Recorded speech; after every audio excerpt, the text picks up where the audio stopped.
This is Chthonia, the world of the dark feminine.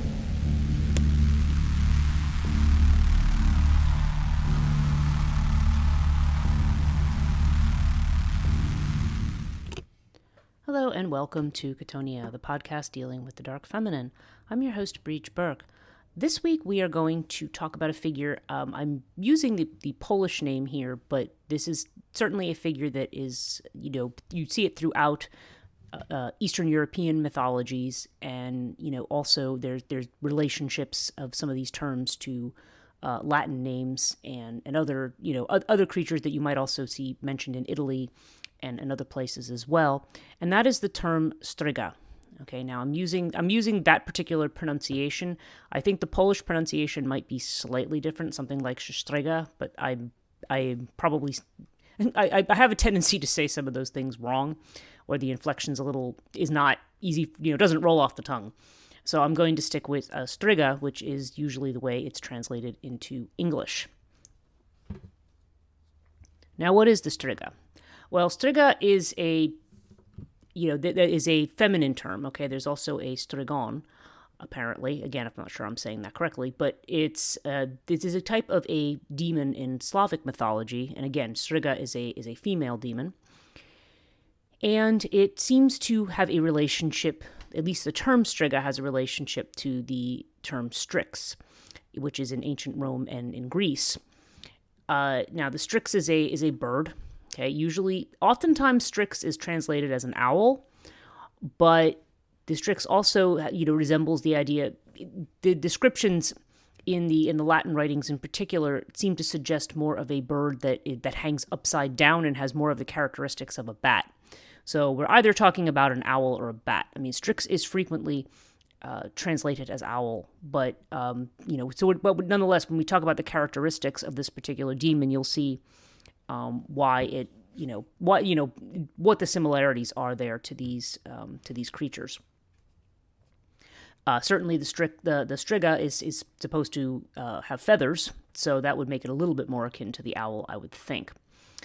Okay, so the Striga, they have very interesting kind of a backstory. I want to get into the backstory and description of what they are, and their connection to witchcraft in particular. This is what makes them a little bit different from vampires, because they do have a lot of characteristics in common with vampires. And I think I wanted to delve a little bit into the connection here to Greek and Roman myth. And when we look at the sort of the origins, if we can talk about them, of Slavic what we're calling Slavic mythology or folklore, and what some of the, without going too deeply into it, I do want to talk a little bit about some of the background, some of the connections to the neighbors of the Slavs. And in particular, I want to talk about the connection to Roman myth, because as we'll see, there's a lot of obvious similarities there. And then also with the way in which, the interesting way in which the dead are treated within this particular culture, and the way that they're conceived of. In addition, I'm talking a little bit about that kind of a thing. I want to talk about some of the symbolism that's associated with the Striga, because it's there's a couple things in particular. Not only their nocturnal bird or bat-like quality, but also the one defining feature that they tend to have, which is that the Striga has usually either two sets of teeth, usually two hearts, and is considered to have two souls. And that's, there's some fascinating implications to that whole idea. So those are the things I'm mainly going to talk about in this episode. So let's start with the description of the Striga. And it says that, so this is as I said, it's supposedly the word Striga is derived from Strix. And there are various other words that are linguistically similar. We know about stregoi, and the term Striga does tend to appear in other cultures. It appears in Russia and in other Slavic mythologies. And, so it's definitely something that's ubiquitous throughout Eastern Europe in particular. Now, so some of the beliefs about them, I've looked at this in a number of different places and read a number of articles on the etymology and on some of the origins of this term, because as we've discussed previously, certainly in conversation with Joanna Madlock and with other in other episodes, we know that Slavic mythology is really more like a type of folklore. I mean, there is a myth, there is a creation myth, there is there is a deity structure and everything, but it's they're not, but it's more folkloric in the way that it presents itself, and less of a mythology. And we'll talk a little bit about what that is or why that, how that presents itself here. And so people with 2 hearts and 2 souls, okay, 2 sets of teeth, the second one barely visible, they say. It's funny because I think we all have 2 sets of teeth, right? We have the baby teeth and then we have our adult teeth, but anyway, the people who had this were believed to be Strigi. Now, here's the thing. I have to wonder, I have to stop right there and kind of wonder, how does somebody know that someone has 2 hearts and 2 souls? Like, how do you identify that? I mean, I don't know. I mean, the teeth might, but especially the teeth, if you can't see the second set, I'm like, okay, how does somebody determine that somebody has those things? I mean, especially before you have, X-rays or any kind of imaging where you can actually look inside somebody's body. Maybe they think they hear 2 heartbeats, I guess. I don't know. It's, it is one of those conditions that does happen if we want to talk about it biologically. But again, like a lot of cases where you have children who are born with certain, certain differences, certain physical differences, and the way that that's sometimes interpreted as something being demonic or placed there by a curse or by witchcraft or something else, in the way in which the people were frequently treated as a result of that is a whole, that's a whole separate subject right there. But certainly, okay, there's definitely this idea of the two-ness of these things. Then somnambulics, so anybody who sleepwalks, was also considered to be possibly a Striga. And weirdly, people without armpit hair. That's an interesting one. I don't know why that is, but all of these things were associated with the Strega. Newborn children with already developed teeth, and if somebody identified them as a Striga, they were chased away. Now, this is not necessarily the smartest thing to do, because Striga were okay. The idea was that when the human person who was the Striga died, that their one soul went to the other world, and that the second soul, which is actually more of the non-human one, would continue to animate the corpse, and it would go out and it would feed on blood and on the entrails of people. Okay, that's rather charming. But there's this idea that this second soul is somehow some kind of a demonic soul or something else that's taking possession of that body. And it's said that they would, when the Striga died and came back, that the people it would seek out to attack were generally people on whom it was seeking revenge for how they treated them in life. So so the idea was kind of like not always nice. You might want to be nice to the Striga if you think somebody is one on that basis. Okay, some other stuff here. During epidemics, when people were getting buried alive, those who managed to get out of their graves, often weak, ill, and with mutilated hands, were said to be Striga, okay, or Strigi. Which is, again, think about that. If you do have the terrible misfortune to be buried alive and you manage to claw your way out, people assume that you're some kind of a witch vampire, fiend. It's like a no-win thing. They said they usually died at a young age, but according to belief, yes, one of the 2 souls would pass to the afterlife. These undead creatures were believed to fly at night in the form of an owl, or some might argue a bat, and attack nighttime travelers and people who wandered off into the woods at night, sucking out their blood and eating their insides. Striga were also believed to be satisfied with animal blood for a short period of time. And so, according to some other sources, Strigi were believed not to harm people, but to herald someone's imminent death. In this, they resemble the banshee that we see in Irish folklore. Okay, so so we see this similarity between the Striga in terms of this, we've seen these other kinds of cannibalistic figures throughout Europe, and the similarities between the Striga and the vampire just seem, they seem quite obvious. The idea of drinking blood, taking on some kind of a bird-like form. It was said that they have kind of their skin was colorless or gray or kind of a bluish cast to it, and that sometimes they did have owl-like features, like they would grow feathers and kind of talons, and they'd have this kind of fierce kind of a look to them that made them gave them almost an owl-like appearance, according to at least some versions of the myth. And as you might expect, one dealt with a Striga. If one suspected that someone died and became a Striga, they were handled much in the same way that vampires would have been handled. Burning the body, cutting the head off, driving a stake through the heart, burying the body face down with a sickle around its head. And there were other odd things, like I'm reading a few of them here. Peeling the church bells so that the Striga actually turns into tar. Which, okay, that's interesting. Slapping it across the face with one's left hand, burying it again, and then pinning it down with a big rock, outside the village, of course. Scattering poppy seeds in the shape of a cross in every corner of the house, or exhumation by a priest. Obviously, we're seeing some Christian solutions here to this. So, so this is, as we know, with a lot of Slavic folklore, it's incorporated. Christianization, as I've discussed previously, was not something. It was something that was resisted in certain areas. So you do see a lot of the pagan practices that are still there, that are still incorporated, and maybe not as well disguised as they might be in other cultures.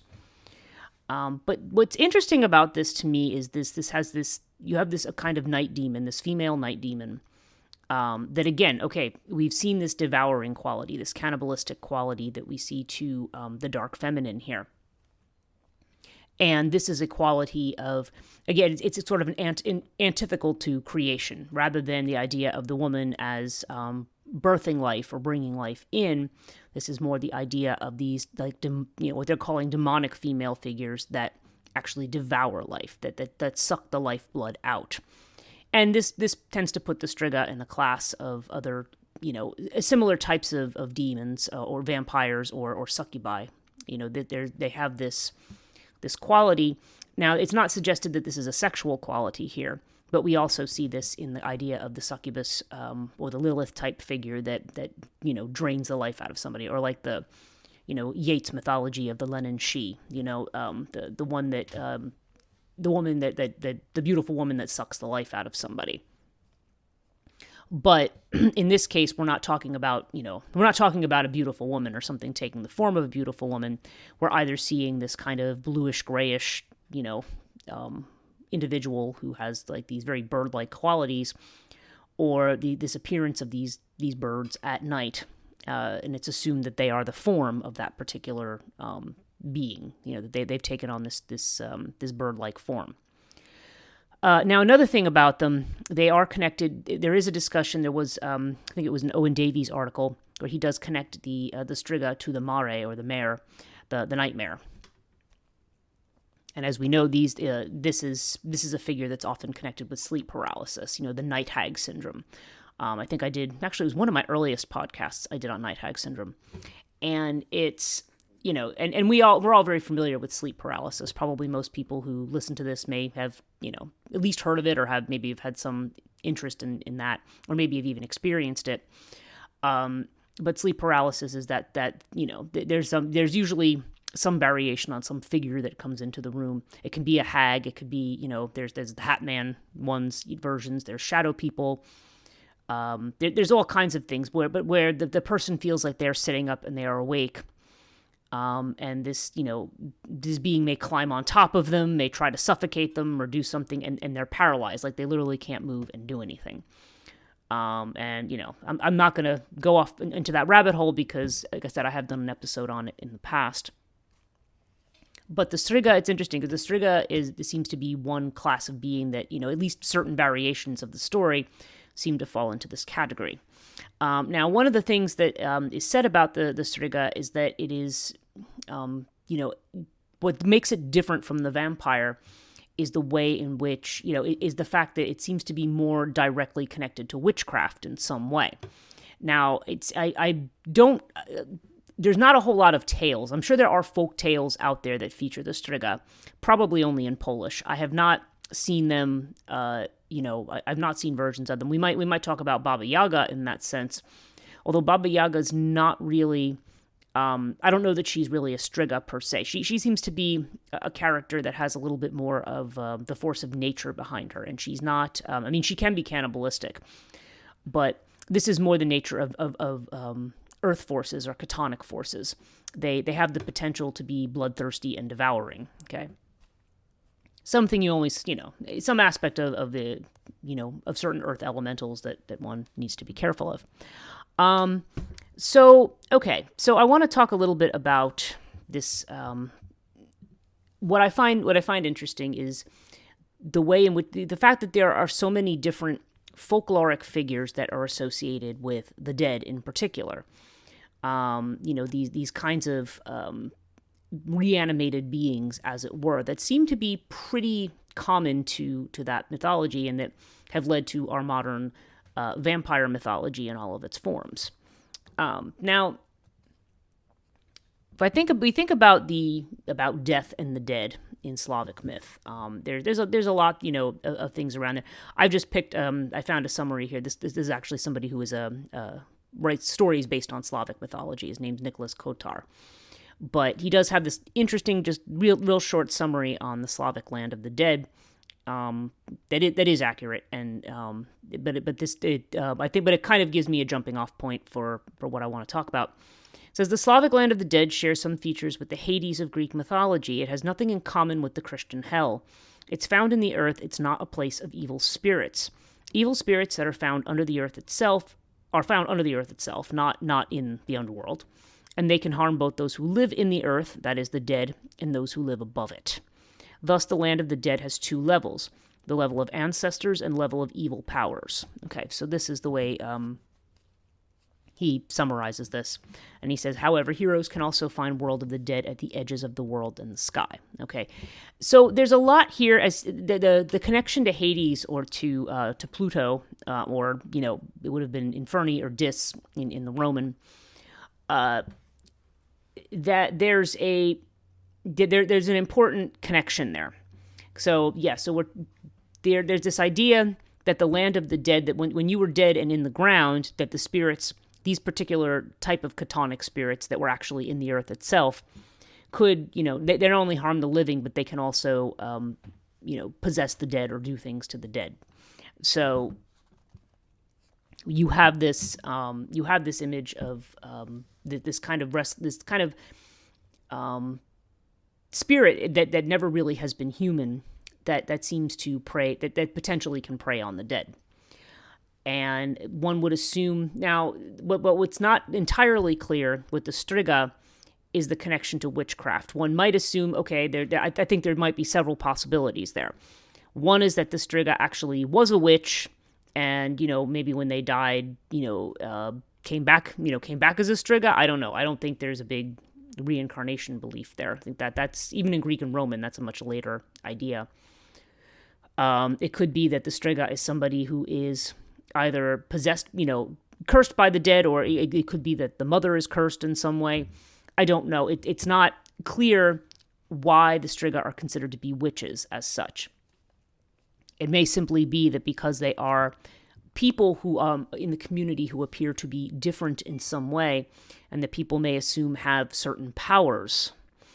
Because again, by the virtue of the fact that something is perceived as different about them, and again, the unfortunate part may be that the person is simply experiencing or suffering from some kind of an illness, that is perceived as being a curse or as being a type of witchcraft of some type, and that person is regarded as evil and is exiled.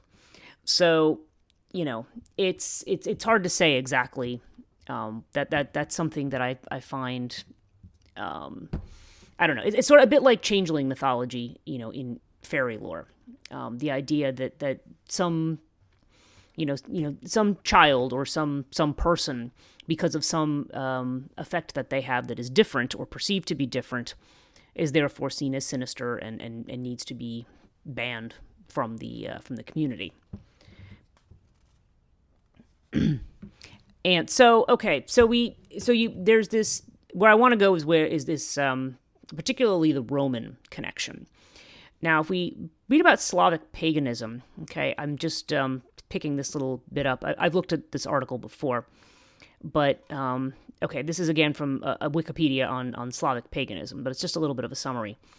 The Slavs perceived the world as enlivened by a variety of spirits, which represented as persons and worshipped. These spirits included those of the waters, I'm not sure if I'm going to say all these right, but Mavka and Rusalka, the forest, the Lisovic, I think is how you say that, the fields, the Poljovic, I think. I'm apologies to my Polish friends if I'm saying these wrong. Those of the households, the domovoi, and those of illnesses, luck, and human ancestors. Okay. So right away when I read this, there's definitely a sense of ancestral worship here.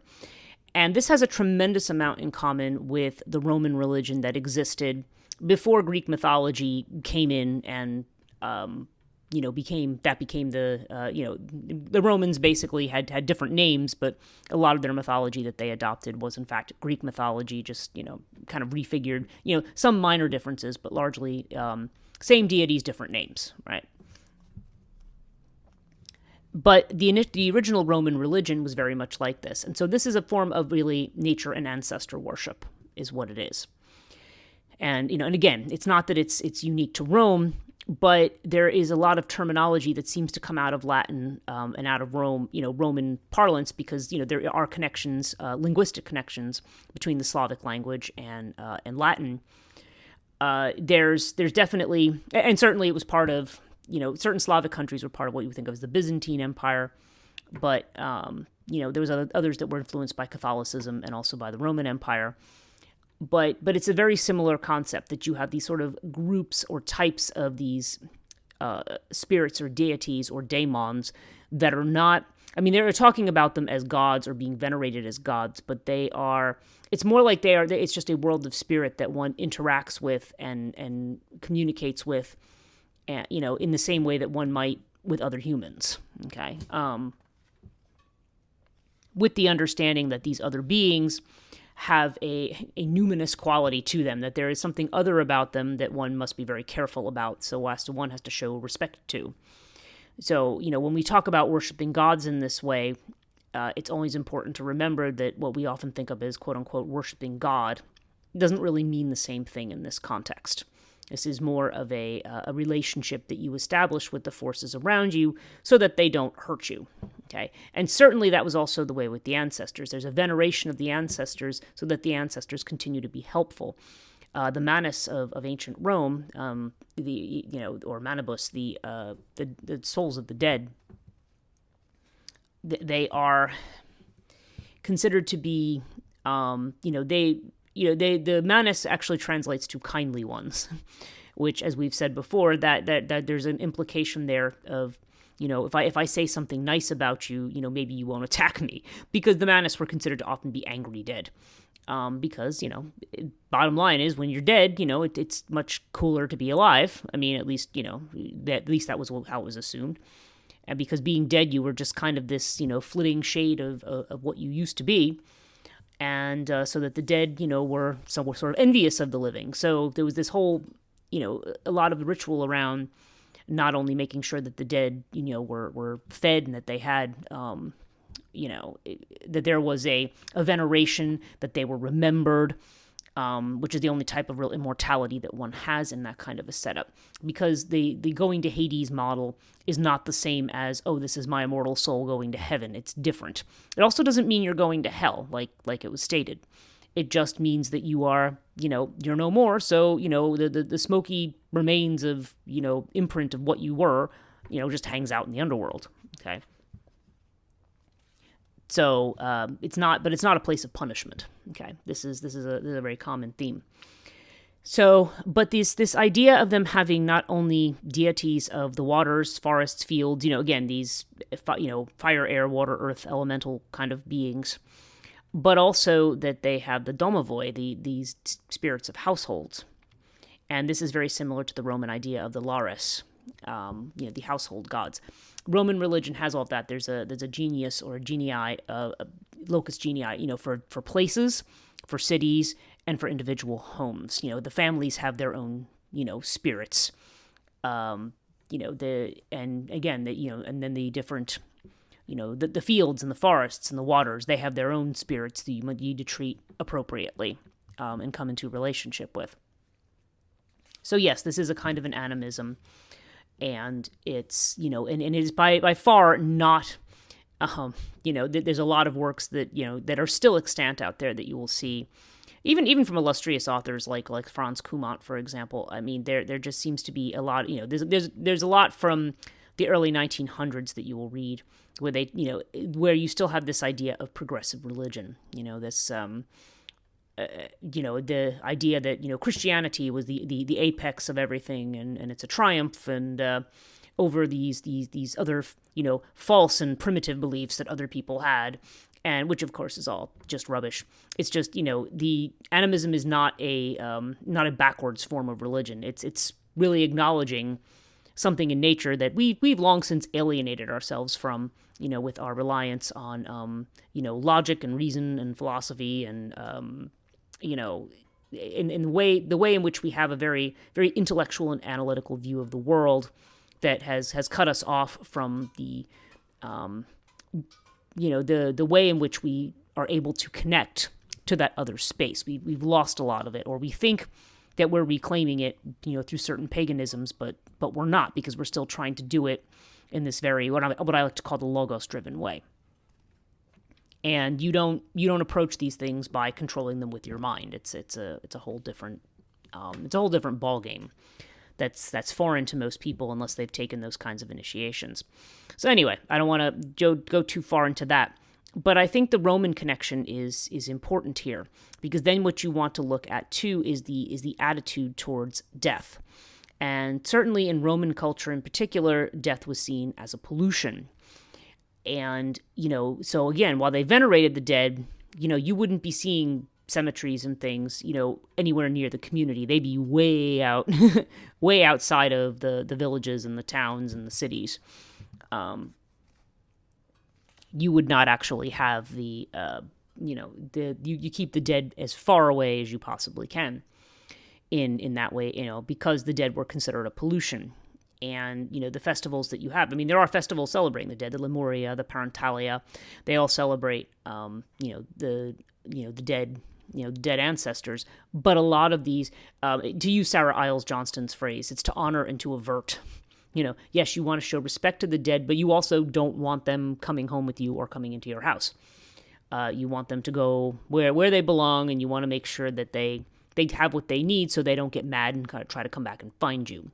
So there's a certain element of that here as well. The attitude towards death is really...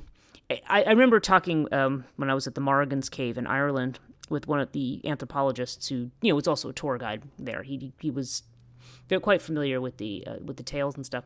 And we had gotten on the subject of death and life, life after death, and the idea of the proximity of death for people. And he said to me, he says, "Oh, well, every culture sees death as a pollution. Like, nobody wants the dead near them." And I'm like, well, that isn't exactly true. You have churchyards where people are buried right there next to where the congregation are. There were rules about burying people in churchyards. The people who were buried on the north side or buried just outside the church wall, because those were the ones who were considered to be sort of the evil ones, or the ones who were, I don't know, had done something that didn't entitle them to be in the churchyard. But initially, nobody was in the churchyard. That was the Roman tradition. It was only, with the stories around certain saints that when they died, their body miraculously being transported back to the church or the churchyard. This is where you have this idea of, say, the veneration of certain beings. This is why you have this whole cult around relics in the Catholic Church, the remains of saints. And there was also this idea of the incorruptibility of the saintly body. There would be a miracle if the body was found to be incorrupted after a period of time.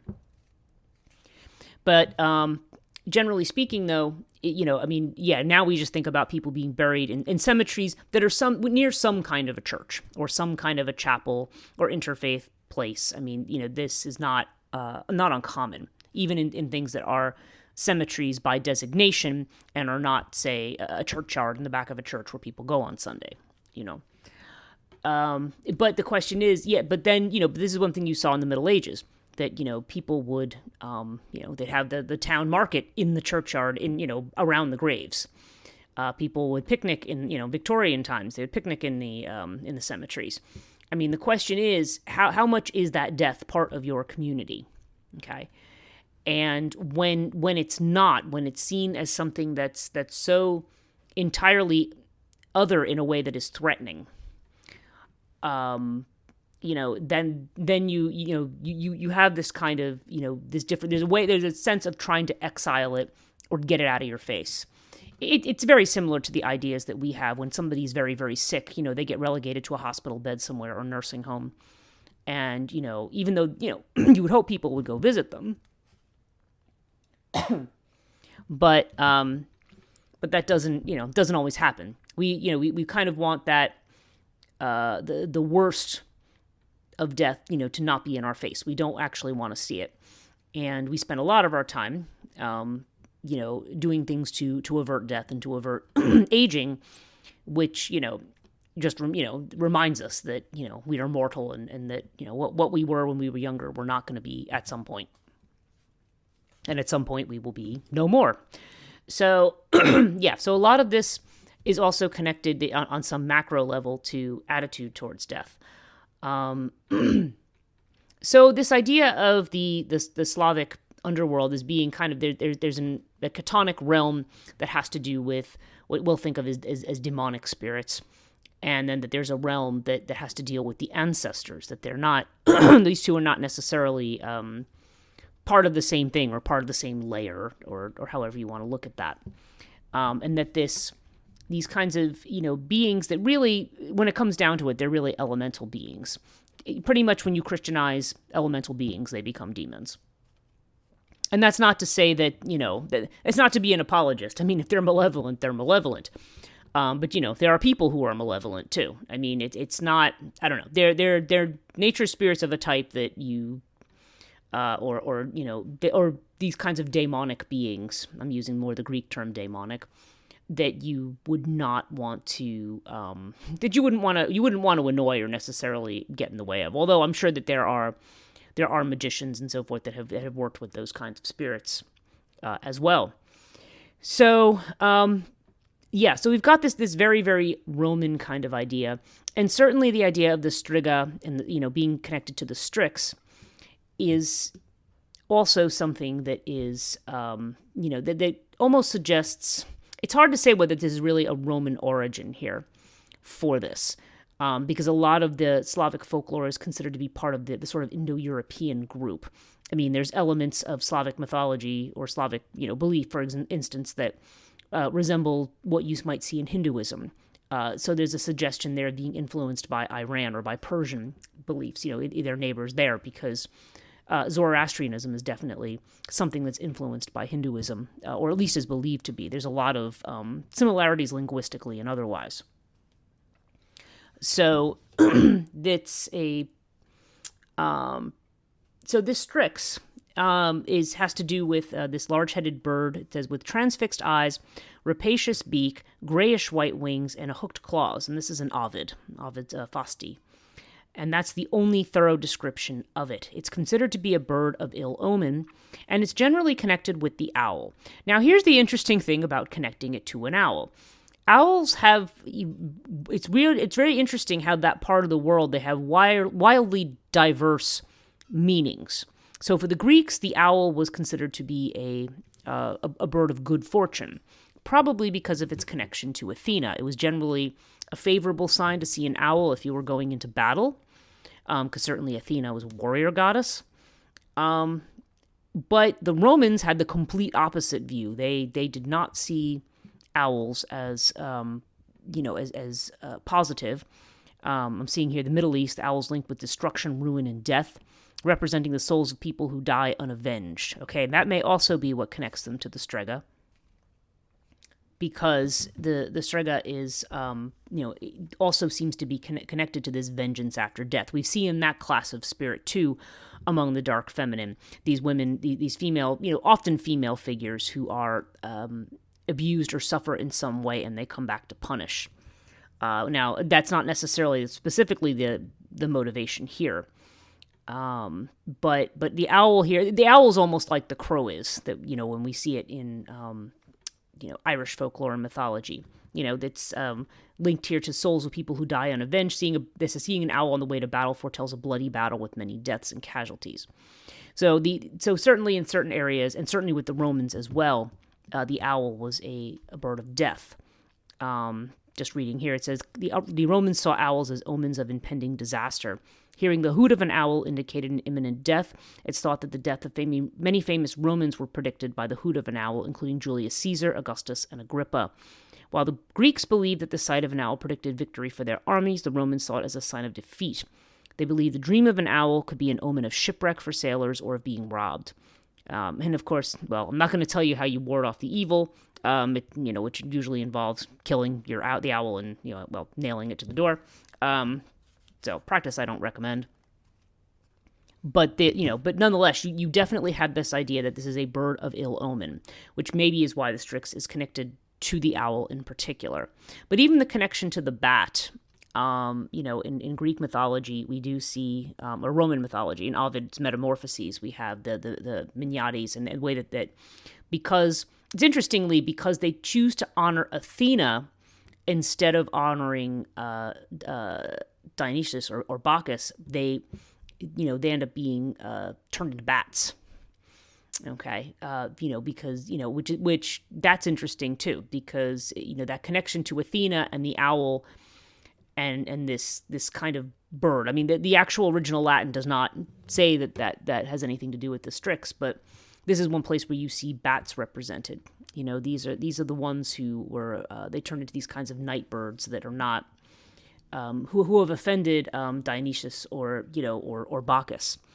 So that's the Minerva or Athena connection is quite interesting there, especially since we see this kind of uncertain crossing here in the mentions of the Strix or the Striga, between the owl and the bat. So okay, so there's really one other thing that we want to talk about here, and that's the two-ness of things. It's the two, the fact that these beings are identified by two. There's two hearts. There's two souls. There's two sets of teeth. There's also a whole host of folklore and mythology around teeth. And what was considered to be, like I said, they're saying with newborns born with teeth were considered to be unfortunate. Some cultures, if the top teeth come in first, that's considered to be unfortunate. There's a lot of, that's another whole subject, is the folklore around teeth. But here, I don't know if that specifically is the thing. It's interesting that they're talking about almost a double, or the idea of a double, that is, part of the issue. Certainly, I can tell you that certainly the heart and the soul idea would be connected with life, or with lifeblood, right? Or your heart, is what, pumps your blood, what allows you to live. Can't live without a heart, right? And so almost the idea that you have two there, it's almost, it reminds me almost a little bit of the idea of the doppelganger. Now, the doppelganger, I don't want to say it's the same as, because I'm not saying that. But a doppelganger is the idea that you have a whole second version of yourself wandering around somewhere, and that to encounter that second version of you could potentially, like, you actually were to see each other, it could mean death, okay? And nobody quite knows what the doppelganger is. There's a lot of, interesting stories, both people who, claim real life stories of seeing doppelgangers. Well, you'll hear that from people too, like, oh, I have people tell me all the time, I was in London and I saw your doppelganger, and I'm like, okay. So apparently there's some, we always have somebody out there who looks like us. But there have been some rather interesting stories where it does literally seem like there's two of the same person around. And again, it's not so much that it's not like this is an extension of the doppelganger myth, but that idea of two-ness, that there's two of you in some way. In this case, it's almost like there's two of the person in the same body. There's two hearts, there's two souls, so there's two lives.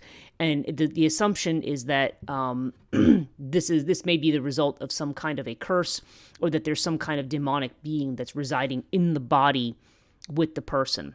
And again, I don't know.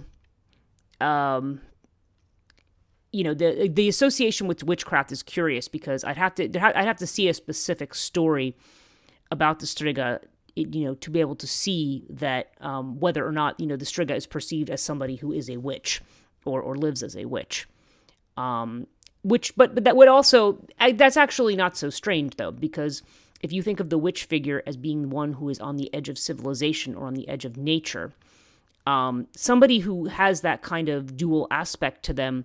They have a liminal quality. They're on the edge. There's a duality there. There's a duality that isn't considered to be natural. Okay, in the same way that people who, for example, some things like cross-dressing, that puts you within the realm of both the male and the female, right? So that's considered to be something that's liminal. These places where it's like, say, neither day nor night, or something is neither one nor the other. This is almost a reverse version of that, where there's two of the same thing in one body, and that too, conveys a kind of liminality that people are afraid of. It was certainly, I remember in Anthony Corbet's book, he talks about the hermaphrodites, people who are actually born with dual sex organs.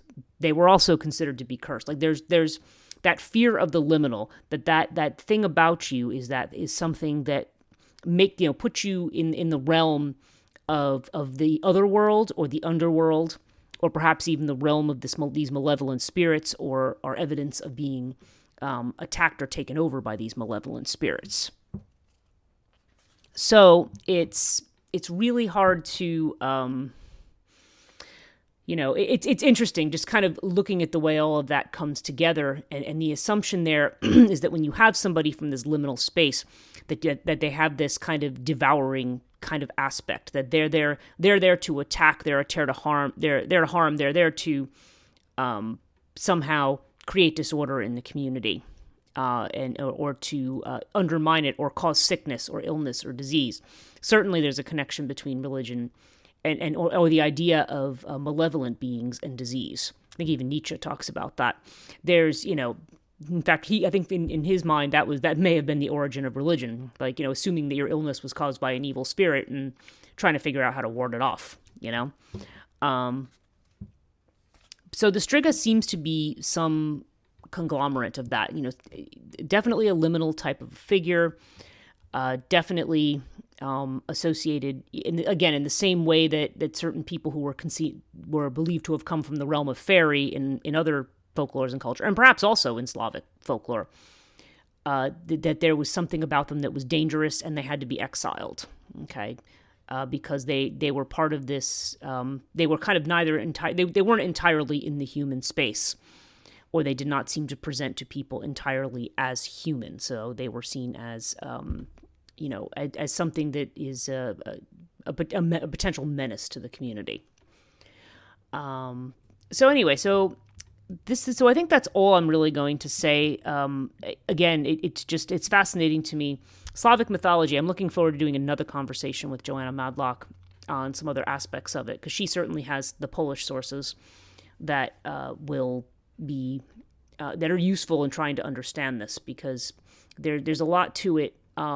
It does bear a strong resemblance to Roman mythology and probably other Near Eastern mythologies that were animistic or ancestral, based on ancestor worship of some type, or goetic practices, as we might think of them, not in the Solomonic sense, but in the archaic sense.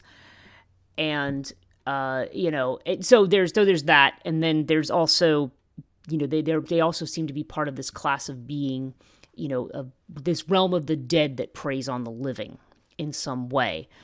And the one that seems to be very specifically, again, even though there are said to be male strigon, there's definitely this idea of it seems to be a mainly female phenomenon, and seems to be mainly connected to this kind of this devouring feminine force that feeds on the living, and what that means.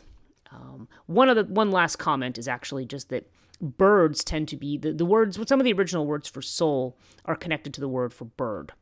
So there's almost this idea of this. So in a sense, this Strix or this Striga would be a kind of malevolent soul, rather than what we would think of as the CK or the more vital life force that somebody would have. Normally, as you'll see in different cultures, souls have different parts. Certainly in Greek and Roman myth, or at least in Greek myth, you have the psyche and you have the eidolon. You have the shadow, and then you have the substantial consciousness of the person, the substantial life. And that substantial life is that what has wings and it flies away. So you'll see it in Babylonian mythology, you see it in Sumerian mythology, the idea of the soul with wings. So it's not a far stretch to think of an owl as a type of soul with wings, or even a bat. But because of their chthonic nature, they end up inheriting this kind of sinister reputation, as it were. So anyway, so that's what I'm going to say on the subject of the Strega. If people know of specific stories, because I was not able, in trying to search for folk tales and so forth, I was not able to come across anything, at least not anything obvious, at least not anything in English that I could read. So everything seems to be in the original language and a lot untranslated. So, but I'm sure there's something out there. It's just I don't have access to it. So feel free to share any links or stories with me if you happen to know of them. Thanks again very much for listening. I would like to, if you're interested in my work more generally, my website with all of my content is Chthonia.net. If you're interested in becoming a patron, the Patreon is patreon.com/Chthonia. And you can also find me on social media, Chthonia Podcast, one word on Twitter and Instagram, 2 words on Facebook, and of course just Chthonia if you're watching this on YouTube. I want to say thank you to all of my patrons and for their support, and I will see you in the next episode.